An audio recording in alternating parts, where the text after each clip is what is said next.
Hello, it's Thursday, November 10th. I'm David Lausma. And I'm Jack DeCoo. Welcome to this week's edition of The Edge.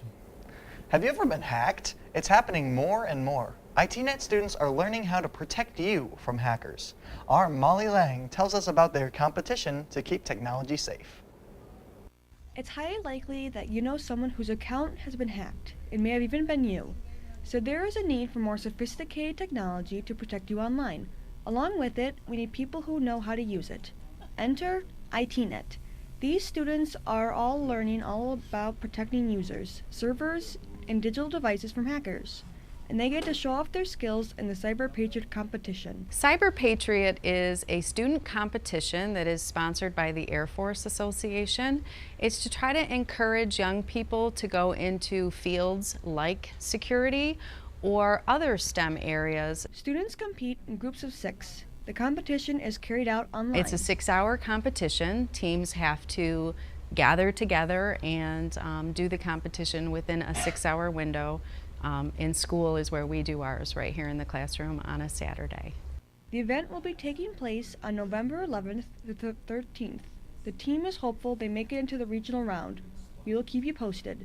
I'm Molly Lang, reporting for The Edge. This week, public safety was trained on the Jaws of Life. The Jaws of Life is a hydraulic tool used to pry apart objects and debris in order to free victims who are trapped. This tool is most commonly used for car wrecks, collapsed buildings, or anything too heavy or dangerous for the officials to move themselves.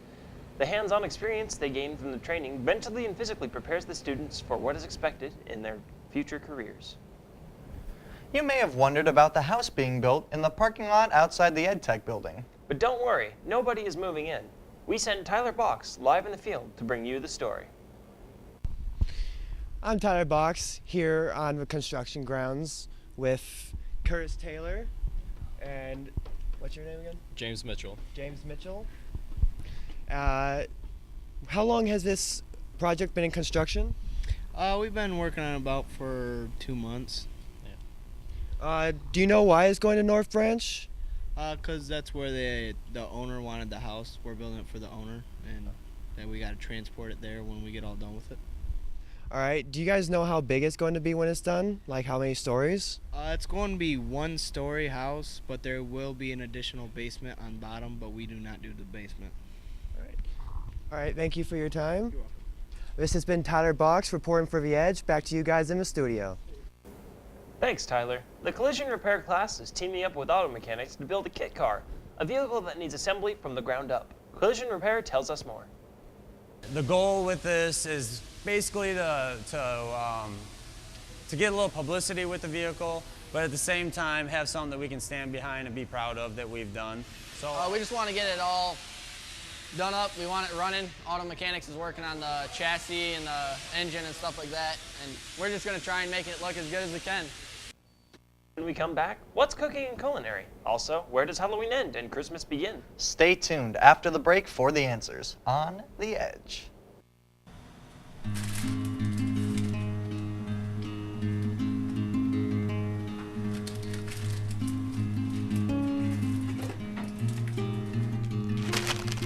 Is that all for you today? Yeah, it'll be.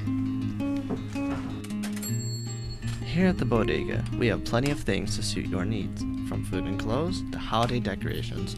You want it, we've got it.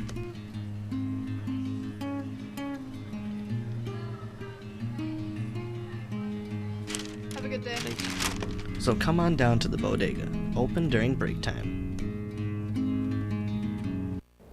Welcome back to The Edge. Every year, the EdTech Center invites industrial professionals to meet with teachers. They discuss what's going on in each industry and how teachers can make sure their students are prepared.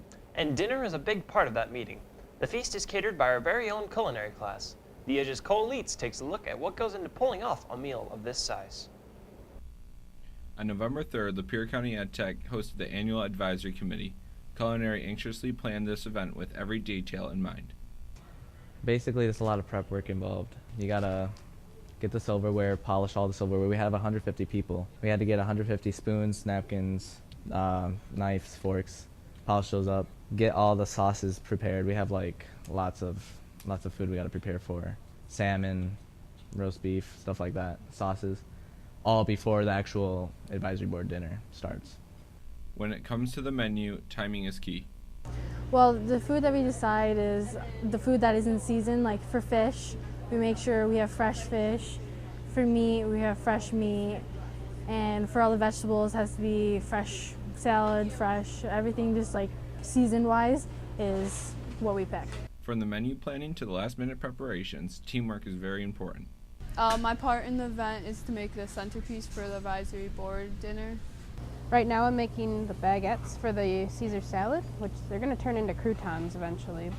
164 people attended the event, each one of them enjoying it and loving the food. I'm Cole Leitz, reporting for The Edge. Normally this dinner is held in March, but it was moved up this year because the last few have been postponed and canceled due to bad weather. From dinosaurs to Dalmatians, the preschoolers paraded the halls of EdTech on Halloween. It was the 22nd annual Teens and Tots Trick or Treat Parade. The preschoolers got to show off their costumes to welcoming classes. The EdTech students got to take a break to hand out treats. The parade happened in both the morning and afternoon sessions.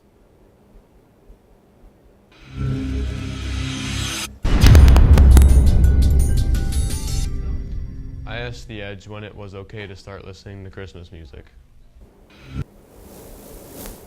So this week, Art Tucker White took to the halls to get some answers. Oh, I think I can hear the bells already. Let's see what Tucker has for us today.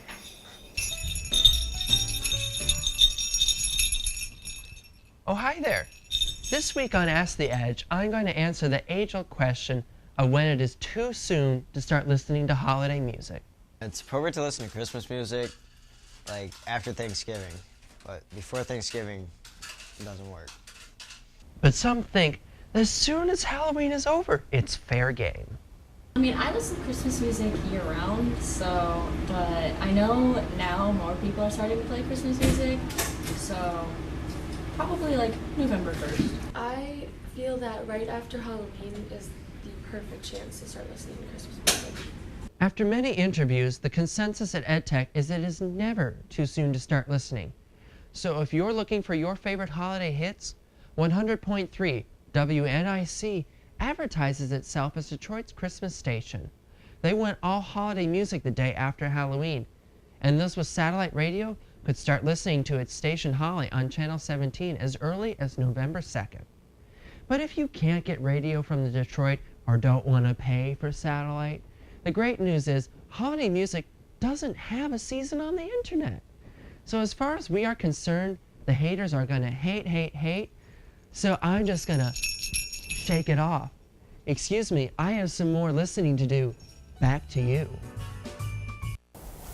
You know, I love Halloween music as much as the next guy, but I think people kind of forget that there's a holiday between Halloween and Christmas.